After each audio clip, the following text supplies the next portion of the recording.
let me show you how I make this skillet pepperoncini chicken that is so delicious. If you love pickled pepperoncinis, you will love this recipe.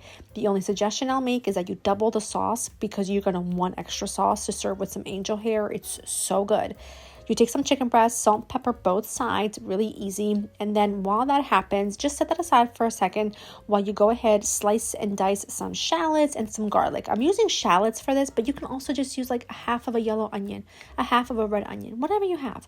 And some garlic, set that aside, and then it's time to start cooking. It goes really fast, so in a large skillet, add a little bit of olive oil, preheat it over medium-high heat. When ready, you're going to add in your chicken breast. Now, do not flip these, do not touch them until they are ready and golden on both sides, because when using a stainless steel skillet, it will literally not come off the skillet. Like, it'll get stuck to the skillet until it is ready and it will release itself. So allow it to get nice and brown. It takes about 4 minutes for this size chicken, but keep in mind, if your chicken breasts are thinner or thicker, they're going to use a little more time.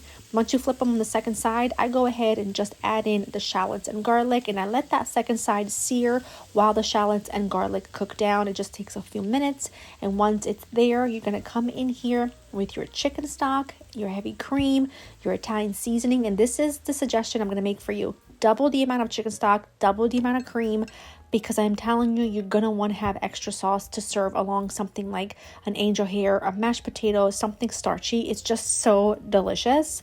A little Italian seasoning, and let that reduce until it's about halfway there, about 5 minutes.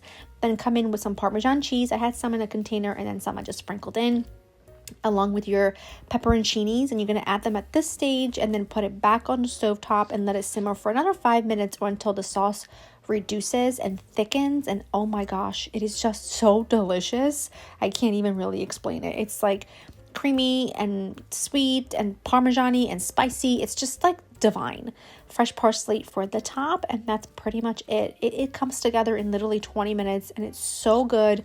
Everyone will love it, and I'm telling you, you will flip over it. Recipe in the description. Hope you make it and I hope you enjoy, and I'll see you next time. Bye bye.